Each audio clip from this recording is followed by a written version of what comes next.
مسجد صدیق اکبر کے پیش امام نصیر الدین سواتی نے واعظ دیتے ہوئے کہا کہ ناچ گانے کی محفل غیر شرعی ہے اور دعا کی کہ اللہ تعالیٰ ایسے غیر شرعی کام کرنے والوں کو ہدایت عطا فرمائے۔ اس پر ANP کے علاقائی صدر لالی شاہ اور ان کے رشتہ دار مشتعل ہو گئے کیونکہ اس روز ان کے گھر ایک تقریب کے سلسلے میں ایک رقاصہ کو مدعو کیا گیا تھا۔ لالی شاہ اور ان کے ساتھیوں نے مبینہ طور پر قاری سرتاج اور قاری رحمت اللہ کو شدید تشدد کا نشانہ بھی بنایا۔ دوسری جانب پولیس نے لالی شاہ کے بھائی افضل اور برادر نسبتی ستام کو گرفتار کر لیا، جبکہ لالی شاہ کے بارے میں بتایا گیا کہ ان کے خلاف بھی مقدمہ درج کیا گیا ہے لیکن ابھی تک گرفتار نہیں کیا جا سکا ہے۔ اس طرح مزید بات کریں گے اور ہمارے ساتھ ٹیلی فون لائن پر موجود ہیں مسجد صدیق اکبر کے پیش امام مولانا نصیر الدین سواتی صاحب۔ مولانا نصیر الدین سواتی صاحب، یہ بتائیں کہ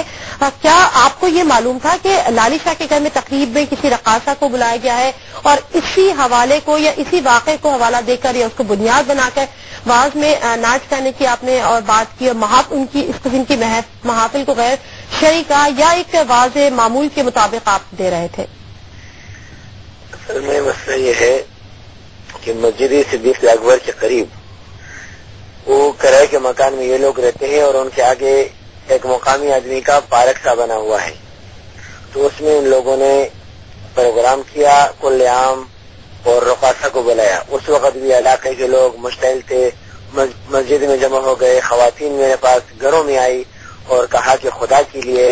آپ جو ہے یہ ظلم و ستم نہ ہونے دے، ہمارے بچے تباہ و برباد ہو رہے ہیں، ان کے اخلاق تباہ ہو رہے ہیں، آپ کچھ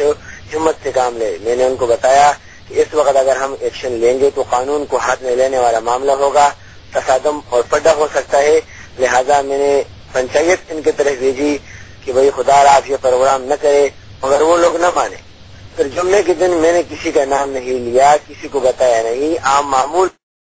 کر رہا تھا، صرف اتنا میں نے بتایا کہ پاکستان کے حالات اتنے خراب ہے اور قرآن سنت کی روشنی میں نے ناصحانہ انداز میں ان کو بتایا